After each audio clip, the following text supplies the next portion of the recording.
vacinação, urna eletrônica, Lei Rouanet. 3 assuntos que aparentemente não têm nada a ver um com o outro, mas que, além de serem instrumentos da cidadania e da institucionalidade, trazem em comum o fato de terem sido os mais atacados por campanhas de desinformação nos últimos anos. No episódio de hoje do Caleidoscópio, você vai entender para que serve a Lei Rouanet, que é responsabilidade do Ministério da Cultura, por que ela foi criada e o que justifica a sua manutenção. Oh, que trem bom, quer ser moderno, nos anos 20 viajar pelo Brasil. Cair de boca na cultura brasileira, bananeira, velha e preta, vatapá, São Janil. A lei foi aprovada e promulgada aqui no Congresso Nacional em 1991. Mais do que o financiamento, a Lei Rouanet instituiu o Programa Nacional de Incentivo à Cultura. E o nome famoso foi herdado do seu idealizador, o diplomata Sérgio Paulo Rouanet, que logo na sequência ocupou uma das cadeiras da Academia Brasileira de Letras. Nesses mais de 30 anos, o texto sofreu algumas emendas, mas a essência continua a mesma: atrair a iniciativa privada para o fomento à cultura por meio de um programa de incentivo fiscal. Na prática, as empresas e pessoas físicas podem abater até 4% do imposto de renda na declaração feita no ano seguinte ao patrocínio de atividades culturais. Este mecanismo é conhecido como renúncia fiscal.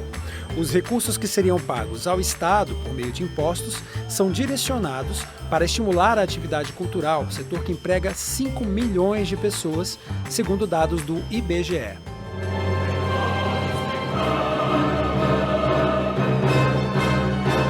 Estima-se que a economia criativa movimente cerca de 230 bilhões de reais por ano, o que dá mais ou menos 3,1% do PIB. Só como comparação, toda a indústria automotiva responde por cerca de 2% do PIB e é um setor constantemente agraciado pelos incentivos fiscais. A constatação é óbvia: sem fomento, a cultura não sobrevive. As artes plásticas ou visuais são apenas uma das formas de expressão contempladas pela Rouanet. Outras modalidades são as artes cênicas, artes visuais, cinema e audiovisual, literatura, música e patrimônio histórico e cultural. E em 2023, uma instrução normativa ampliou o rol de formas de arte amparadas pela legislação. Entraram projetos de arte religiosa, cultura afro-brasileira e cultura urbana, que inclui manifestações populares de rua.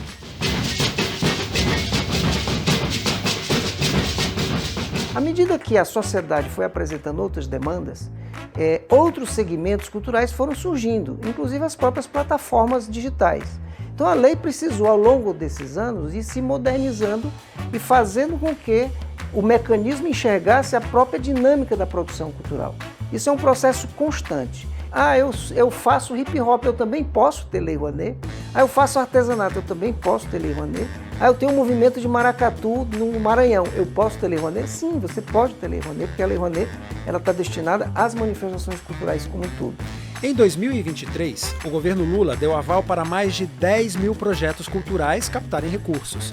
É um aumento de 265% em comparação com o ano anterior. Os valores solicitados por todas as propostas aprovadas no ano totalizam 16 bilhões de reais, cifra que deve ser captada junto a empresas ou pessoas físicas que estejam dispostas a patrocinar as iniciativas.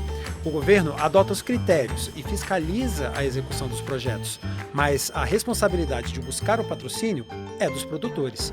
Eles precisam bater na porta dos patrocinadores para que o dinheiro privado financie cada produção.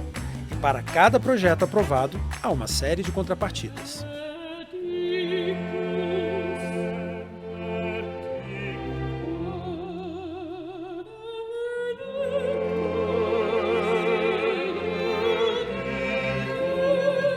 Não há projeto na Lei Rouanet que não tenha o acesso da população facilitado. Quando a gente diz o acesso facilitado, não quer dizer que seja gratuito. Você tem parâmetros. Hoje, cerca de 80% de tudo que acontece na Lei Rouanet é oferecido gratuitamente. Mas o proponente não precisa oferecer isso gratuitamente. Se ele quer cobrar ingresso, também tem parâmetros. Ele não pode cobrar o que ele quiser. Pesquisa realizada pela Fundação Getúlio Vargas aponta que para cada R$1 investido, o retorno social da Lei Rouanet é de R$ 1,60. Significa que há um aumento de 60% em impacto econômico direto, com geração de emprego, renda e dinamização da cadeia produtiva da cultura.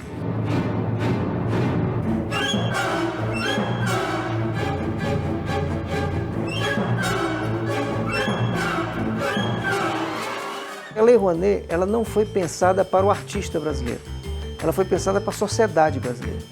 O principal objetivo da Lei Rouanet é possibilitar que a sociedade brasileira tenha acesso aos seus produtos culturais, tenha acesso à sua forma de se identificar como cidadão, como uma comunidade, como um povo, como uma população.